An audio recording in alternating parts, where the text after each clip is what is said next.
The grand conference room at Whitmore Industries was a stunning mix of modern luxury and old-world charm, with towering glass windows overlooking the city skyline and polished oak furniture reflecting the afternoon sun. Executives in tailored suits filled the room, their conversations a symphony of confidence and power. In the midst of this was James Turner, a janitor dressed in his navy blue uniform, clutching a fraying notebook in his hands. The air was thick with tension as all eyes turned toward him, some curious, most doubtful. James stood frozen at the entrance, feeling completely out of place. He was a man of routine, early mornings with mop and broom, quiet lunches in the corner of the cafeteria, and late nights spent tidying up offices long after their occupants had gone home. This was his world, predictable and humble, until now. "Mr. Turner, please, take a seat," Martha Whitmore's voice cut through the murmurs. She sat at the head of the table, her presence commanding, despite her soft-spoken tone. Dressed in a crisp white blazer, Martha radiated both elegance and authority, but her kind eyes fixed on James as if to steady him. James shuffled toward an empty chair, his every step echoing in the silent room. He could feel the weight of judgment pressing down on him, the unspoken questions etched onto every face. What is he doing here? Did Martha make a mistake? Even the assistant pouring coffee hesitated for a moment, unsure whether to offer a cup to the janitor, sitting among CEOs. James took a deep breath, trying to calm his nerves.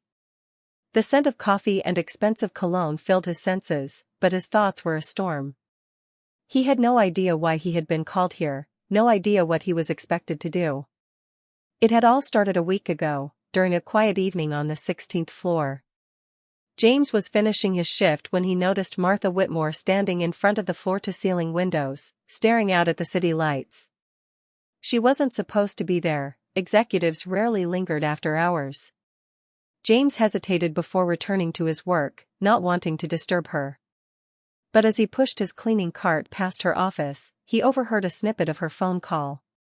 "We need innovative solutions, not more of the same tired proposals," Martha had said, frustration lacing her voice. "Our future depends on it." James couldn't help himself. For years, he had quietly observed the workings of the company. During his breaks, he often read management books and watched videos on business strategy, a hobby born from curiosity. He had even scribbled down ideas in his notebook, ideas he never dared to share. That night, as Martha ended her call, James found himself standing in her doorway, notebook in hand. "Excuse me, ma'am," he said hesitantly. Martha turned, surprised to see him. "Yes? I overheard you talking about needing new ideas," he stammered.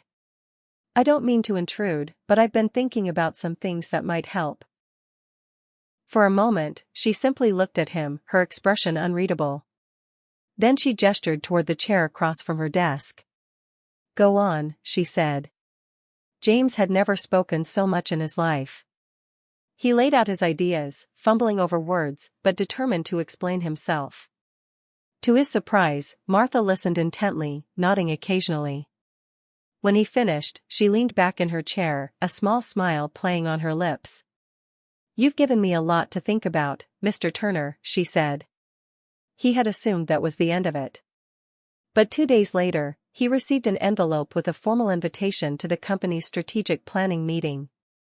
The sight of his name printed alongside the words, "guest presenter," nearly made him drop the letter. He wanted to decline, to retreat back into the safety of his routine, but something in Martha's gaze that night had stirred a long-buried part of him. Now, sitting at the table surrounded by skeptical stares, James wondered if he had made a mistake. Martha began the meeting with a few opening remarks, her tone steady and confident. Then, to everyone's astonishment, she turned to James. "Today, we're here to discuss ideas for the future of Whitmore Industries," she said. "And I believe Mr. Turner has something valuable to contribute." The room fell silent, the weight of expectation crushing James as he opened his notebook. His hands trembled slightly, but he forced himself to focus. He had spent the last 3 nights preparing, scribbling notes and rehearsing in front of his bathroom mirror. He cleared his throat. "Good afternoon," he began, his voice shaky but audible. "I know I'm not who you expected to see here today, but I hope you'll hear me out. He launched into his presentation, his words gaining strength as he went on. He spoke about overlooked market trends, innovative ways to cut costs, and strategies for employee engagement, all ideas born from years of observation and research. As he spoke, he noticed a change in the room. The skeptical expression softened, replaced by curiosity. A few executives leaned forward, their interest piqued. When he finished, the room erupted, not in applause, but in a flurry of questions and debate. Some praised his insights, others challenged them. But the most surprising moment came when one of the company's senior executives, known for his staunch opposition to change, nodded slowly. "You know," he said, "he might be onto something." James felt a surge of relief and pride, but the moment was fleeting. One board member, a man with salt and pepper hair and a sharp suit, leaned back in his chair, his arms crossed. "It's an interesting perspective," he said, his tone icy. "But what qualifies a janitor to make decisions about the future of this company?" The question hung in the air like a dagger, and all eyes turned to Martha. She stood, her gaze sweeping the room. "I invited Mr. Turner here because I believe in recognizing potential wherever it exists," she said firmly. "If we limit ourselves to conventional wisdom, we'll never see beyond the horizon." Her words carried a weight that silenced the room. James looked at her, gratitude swelling in his chest. He didn't know what would come next, but in that moment, he realized something important. He had earned his place at the table, and no one could take that away from him. As the meeting adjourned, the room slowly emptied, leaving James sitting in his chair, still clutching his notebook. He replayed the events in his mind, trying to process what had just happened. The looks of skepticism, the nods of approval, the sharp challenge from the board member, each moment felt surreal. Martha approached him, her heels clicking softly on the polished floor. She placed a hand on his shoulder, her eyes warm but focused. "You did well, James," she said. "Better than many of them expected, and, to be honest, better than even I expected." James smiled nervously. "I'm not sure what comes next, ma'am. I just hope I didn't embarrass you." Martha laughed lightly, a sound that surprised James with its genuine warmth. "Embarrass me? You just gave some of the sharpest minds in this city a lot to think about. That's more than most of them have done in weeks." She paused, then added, "But this is just the beginning. There will be pushback, there always is. Are you ready for that?" James wasn't sure how to answer. He had stepped far outside his comfort zone just by showing up to the meeting. The idea of facing more skepticism, more judgment, made his stomach churn. But there was something in Martha's expression, a quiet determination, that made him nod. "I'll do my best," he said, though his voice wavered. "Good," Martha replied. "Because this isn't just about today. It's about proving that talent and ideas aren't confined to titles or offices. If we succeed, you won't just be changing your own life, you'll be helping me change the culture of this entire company." James walked home that evening with a head full of thoughts and a heart weighed down by both fear and hope. The streets of the city were bustling, neon signs flickering against the twilight sky. He passed by familiar landmarks, the diner where he sometimes treated himself to a slice of pie, the park where he sat on weekends to clear his mind. Everything looked the same, yet somehow different, as if the world had shifted slightly on its axis. When he reached his modest apartment, he found his neighbor, Mrs. Grant, sitting on the stoop. She was an elderly woman who often chatted with James about the small details of their lives, the weather, her garden, the stray cat that occasionally wandered into the building. Tonight, however, she gave him a curious look. "You're late, James," she said. "Big day at work?" James hesitated, unsure how much to share. "Something like that," he replied, scratching the back of his neck. Mrs. Grant squinted at him, her sharp eyes missing nothing. "You've got that look," she said. "The one people get when they're standing on the edge of something big. Just make sure you don't let fear keep you from jumping." Her words stayed with him as he climbed the stairs to his apartment. Once inside, he placed his notebook on the table and sat down heavily on the couch. His small living room, with its mismatched furniture and faint smell of old books, felt like a refuge from the whirlwind of the day. But even here, he couldn't escape the feeling that he was at a crossroads. The next morning, James arrived at work earlier than usual. The janitor's closet, his sanctuary for years, felt almost foreign as he put on his uniform and prepared for the day. His routine tasks, sweeping floors, emptying trash bins, brought a sense of calm, but his mind kept drifting back to the meeting. He replayed the board member's question over and over: what qualifies a janitor to make decisions about the future of this company? He didn't have an easy answer. What he did have was a growing determination to prove that ideas mattered more than titles. Later that day, Martha called him into her office. The space was sleek and modern, with floor-to-ceiling windows offering a panoramic view of the city. James stood awkwardly near the door, unsure whether to sit. Martha motioned for him to take a chair across from her desk. "I've been thinking about yesterday," she began, folding her hands neatly in front of her. "Your ideas were solid, James. But presenting them in that room is just the first step. Now, we need to refine them, develop a plan, and anticipate the questions and objections that will come next." James nodded, feeling both flattered and overwhelmed. "I'm not sure I know how to do that, ma'am," he admitted. "You don't have to do it alone," Martha said. "I'm assigning you a mentor, someone who can help you navigate this new territory. His name is David Reynolds, one of our senior consultants. He's skeptical, but he's fair. If you can win him over, you'll have an ally in the boardroom." James's stomach tightened. He had heard of David Reynolds, a man with a reputation for being both brilliant and brutally honest. The idea of working with someone like that was intimidating, but James also recognized it as an opportunity he couldn't afford to waste. The following week, James met with David in a small conference room on the 12th floor. David was a tall, thin man with wire-rimmed glasses and a no-nonsense demeanor. He didn't waste time on pleasantries. "So, you're the janitor with the big ideas," David said, his tone neutral, but his eyes sharp. "Let's see what you've got." James opened his notebook and began explaining his thoughts, his voice steadier than it had been in the boardroom. David listened silently, his expression unreadable. When James finished, there was a long pause. "You've got potential," David said finally. "But your ideas are rough, and you're going to need more than potential to survive in that boardroom. Are you willing to put in the work?" "Yes," James said without hesitation. "Good," David replied. "Because this isn't going to be easy. I'll push you hard, and I won't go easy on you just because you're new to this." Over the next few weeks, James and David worked tirelessly, often late into the evening.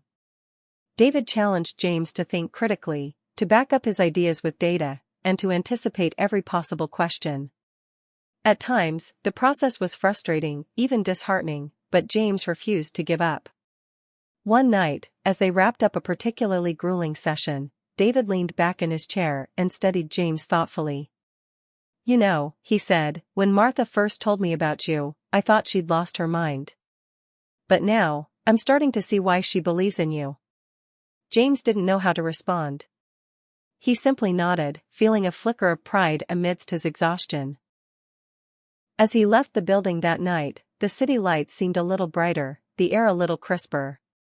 For the first time, James allowed himself to believe that maybe, just maybe, he belonged at that table after all.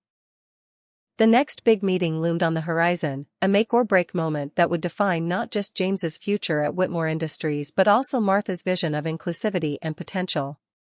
Over the past weeks, James had poured everything he had into preparation.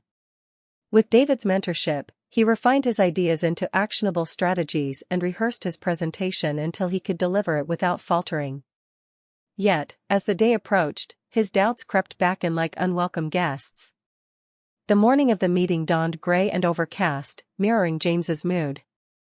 As he dressed in his neatly pressed uniform, his only option since he hadn't yet been provided with more formal attire, he stared at his reflection in the cracked bathroom mirror.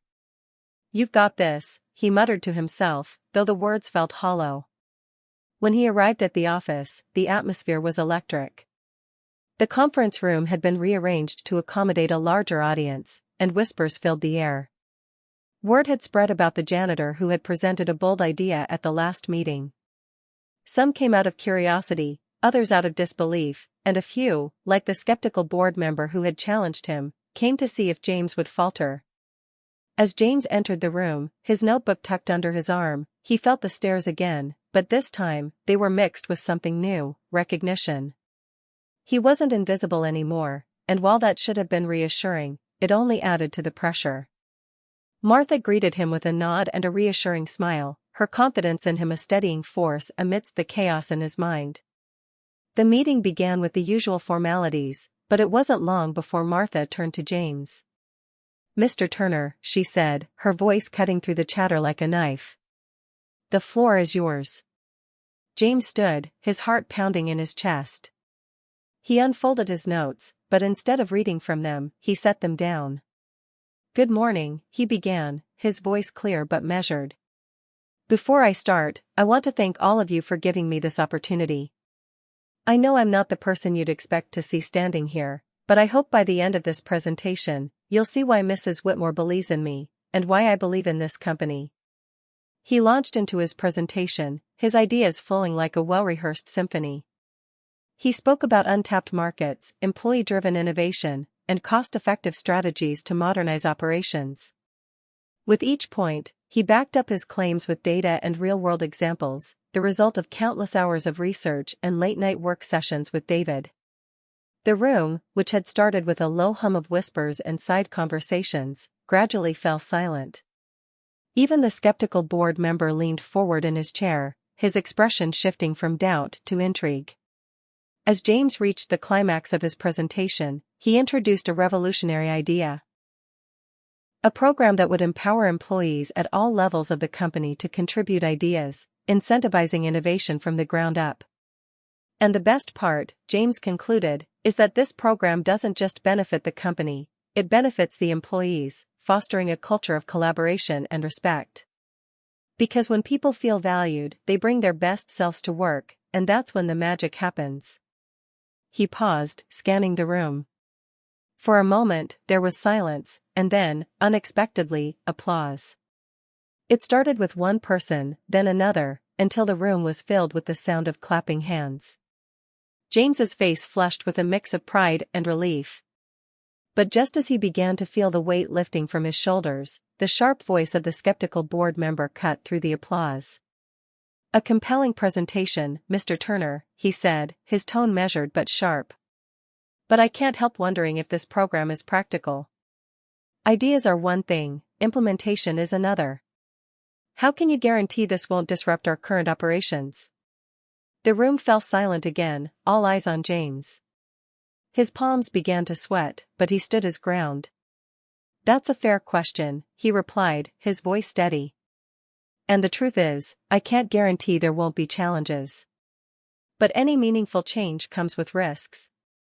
What I can guarantee is that this program will give us a competitive edge, one that will far outweigh the initial growing pains. And if we don't take the risk, someone else will, and they'll leave us behind."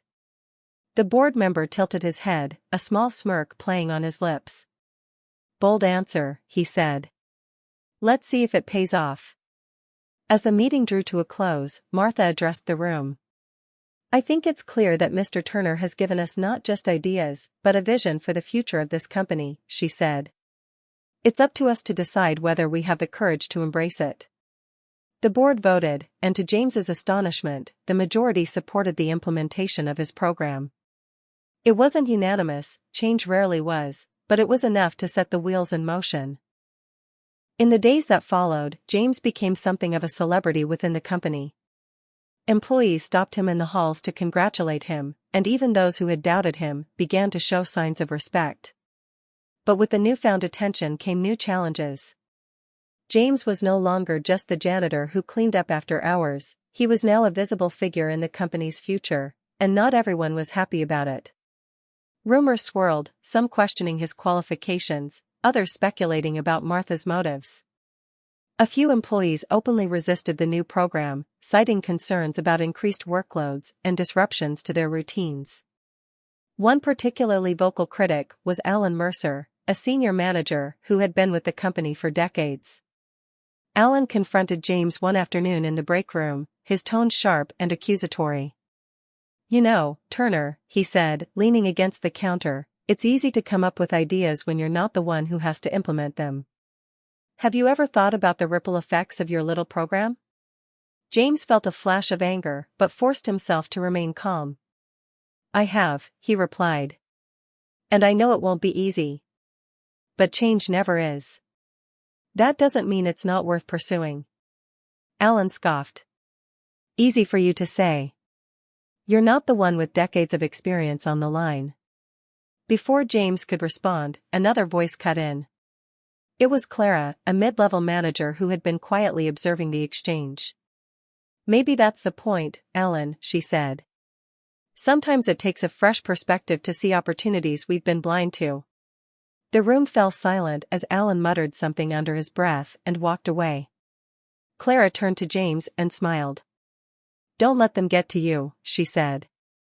"What you're doing matters." James nodded, grateful for the support. But he knew the road ahead would be anything but smooth. The program's success would depend not just on his ideas, but on his ability to navigate the complexities of the corporate world and win over those who still doubted him. As he walked back to his office, a small, makeshift space Martha had arranged for him, he couldn't help but feel a mix of exhaustion and exhilaration. He had come so far, but the journey was far from over. Still, for the first time in his life, James felt like he was exactly where he was meant to be. The first weeks of implementing the employee-driven innovation program were chaotic. Departments scrambled to adjust to the new processes, managers wrestled with balancing their regular duties alongside the integration of the program, and the employees, those James hoped would be its backbone, reacted with a mix of enthusiasm and skepticism. James had transitioned into a new role as the program's coordinator, a position Martha had created specifically for him. His janitor's uniform was replaced by a modest suit, courtesy of Martha's personal tailor, but he still carried the humility of his roots. Despite his new title, James spent much of his time in the trenches, working alongside employees to ensure the program's rollout was as smooth as possible. He attended departmental meetings, conducted workshops on idea generation, and held open office hours where employees could share their thoughts and concerns.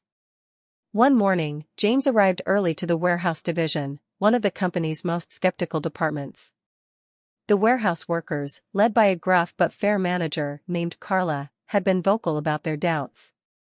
They viewed the program as another corporate initiative that would fail to consider the realities of their daily grind. James approached Carla with his usual calm demeanor.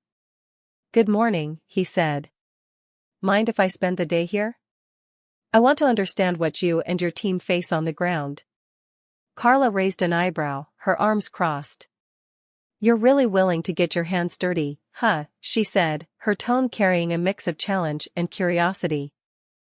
"That's the only way to understand what works and what doesn't," James replied. "Fine," Carla said. "But don't expect anyone to go easy on you." James spent the day hauling crates, tagging inventory, and shadowing the workers as they navigated the labyrinth of the warehouse. By lunchtime, his shirt was soaked with sweat, and his arms ached from the physical labor. Yet, it was during these moments that James began to see potential areas for improvement, small inefficiencies that, when multiplied across the department, added up to significant losses in time and energy. At the end of the day, James gathered the team for a brief meeting. "I've seen how hard you all work," he began, his tone earnest. "And I know change can feel like just another layer of stress. But the whole point of this program is to make your jobs easier, not harder. I noticed a few things today that might help, ways we can streamline the workflow and reduce unnecessary steps. But I want to hear from you. What are the biggest challenges you face?" For a moment, the room was silent. Then, a young worker named Miguel raised his hand. "The labeling system," he said. "It's outdated and causes a lot of delays when we're trying to find specific items." Another worker chimed in. "Yeah, and the shelving. Some of the older racks are unsafe and slow us down." As more workers began to speak up, James took notes, asking follow-up questions and encouraging them to elaborate. By the time the meeting ended, the room was buzzing with energy. Carla approached James afterward, a grudging respect in her eyes. "You might actually be onto something," she admitted. "But talk is cheap. Let's see if you can deliver." James smiled. "Fair enough," he said.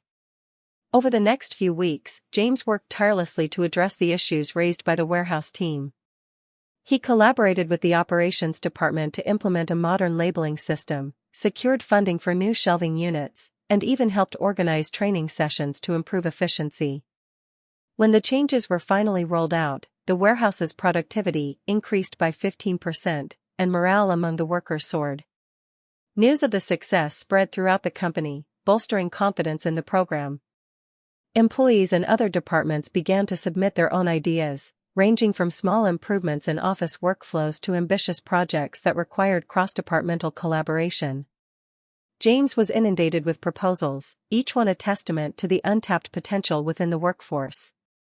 But with success came new challenges.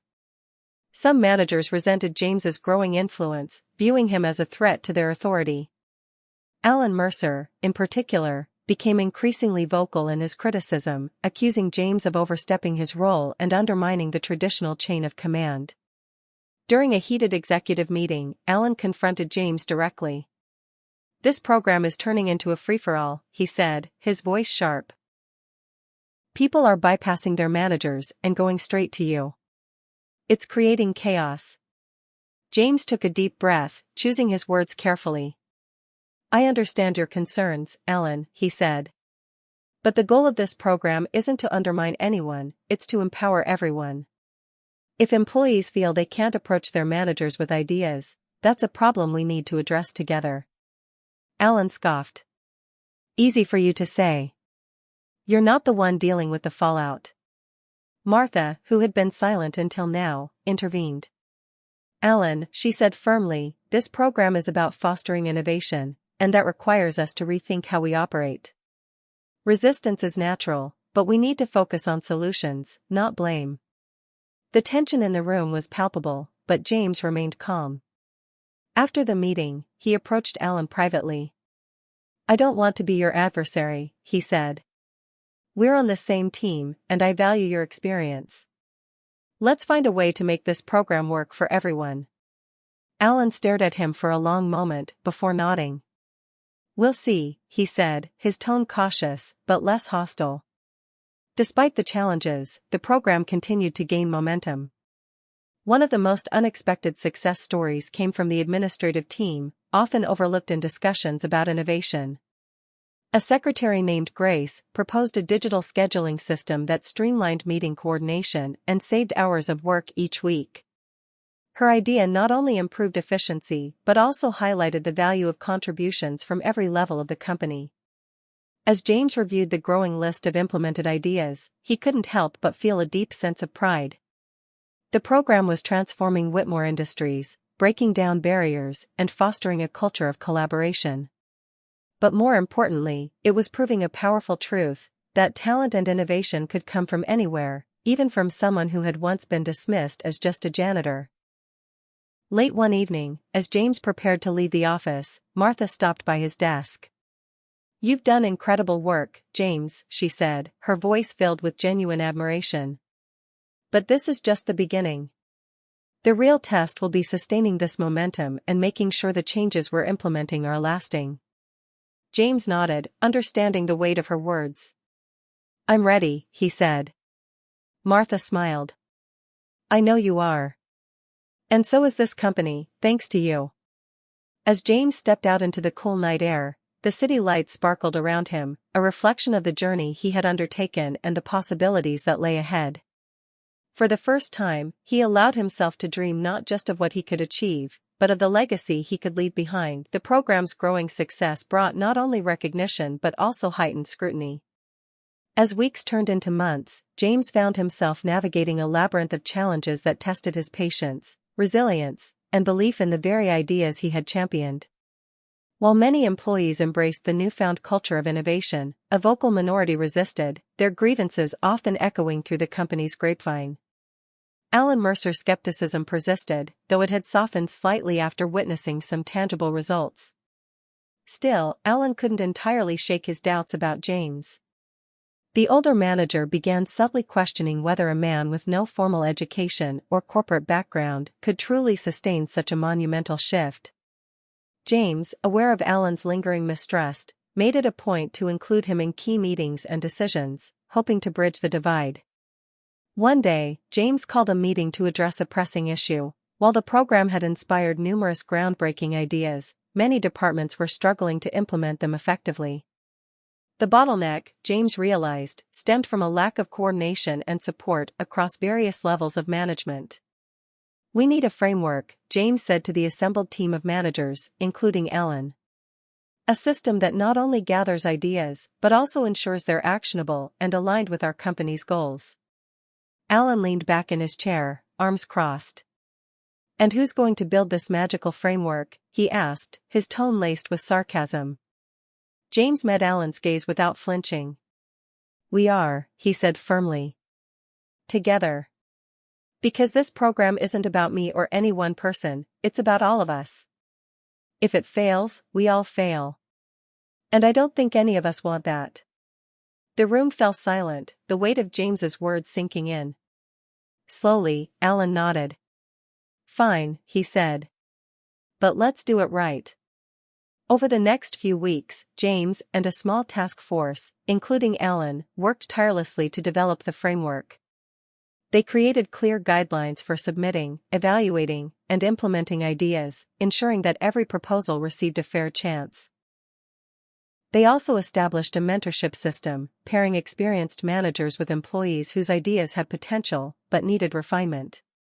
The framework was rolled out during a company-wide town hall meeting, where James delivered a passionate speech about the importance of collaboration and shared responsibility. "This program isn't just about making our company more innovative," he said. "It's about creating a culture where everyone feels they belong, where every voice matters. Because when we listen to each other, we all grow stronger." The applause that followed was thunderous, but James knew that applause didn't equal success. The real test would come in the weeks and months ahead as the framework was put into practice. Meanwhile, James's personal life was undergoing its own transformation. His newfound responsibilities left him with little time for himself, but he found solace in the support of his mother and younger sister, who had been his rock during his most challenging moments. They attended the town hall meeting, beaming with pride as they watched James address the audience with the confidence of a seasoned leader. One evening, after a particularly long day at the office, James received a call from Martha.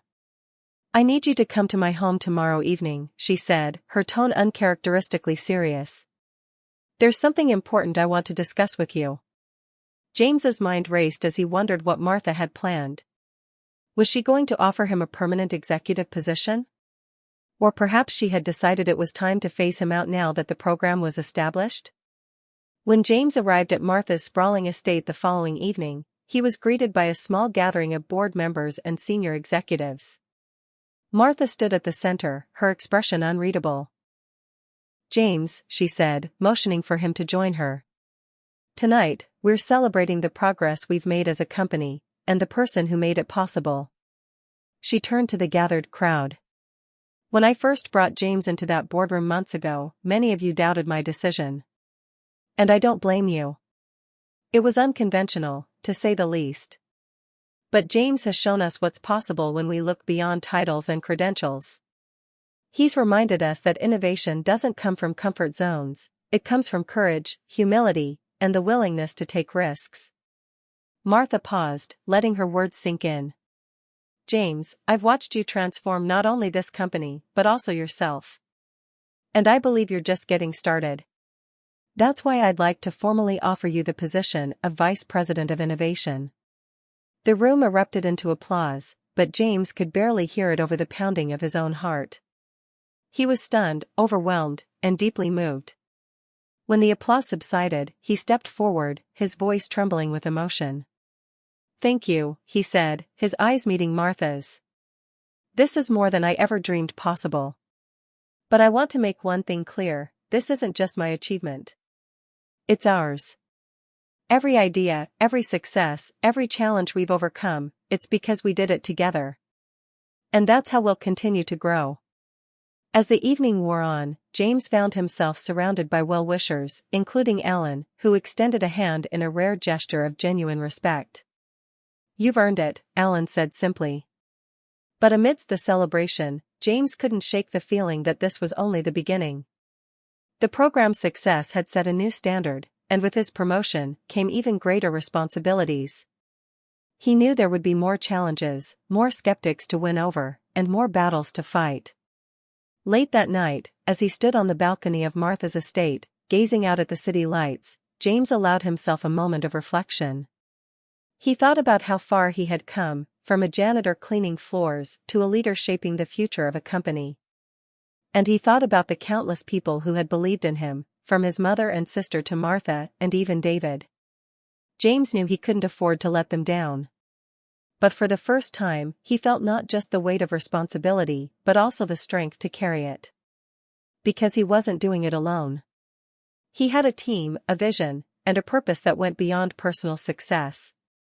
And as he turned to rejoin the celebration, James made a silent promise to himself, to keep pushing forward, to keep breaking barriers, and to prove that greatness could come from the most unexpected places. James's new role as Vice President of Innovation brought with it a whirlwind of responsibilities, opportunities, and challenges that he had never imagined.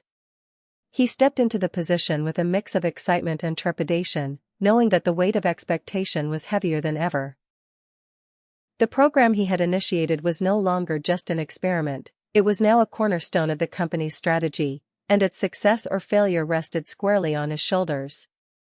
The first major challenge came almost immediately. A global supply chain disruption threw several of Whitmore Industries' key projects into disarray. Delays in shipments, rising costs of materials, and unpredictable market conditions threatened to undo months of progress. Employees grew anxious, and whispers of uncertainty rippled through the company. James called an emergency meeting with the executive team to discuss a response. The room was tense, the weight of the crisis evident on every face. Alan Mercer, still a pragmatist despite his growing respect for James, was the first to speak. "We need to cut back," he said firmly. "Put a hold on some of these experimental projects and focus on the core business." The suggestion hung in the air, and several executives nodded in agreement. James, however, felt a familiar resolve rising within him. He stood, his voice calm but commanding. "I understand the instinct to play it safe," he said. "But the moment we start retreating, we lose the momentum we've built. This program isn't a luxury, it's our lifeline. It's what's going to carry us through this storm." Martha, who had been watching silently, gave James a small nod of encouragement.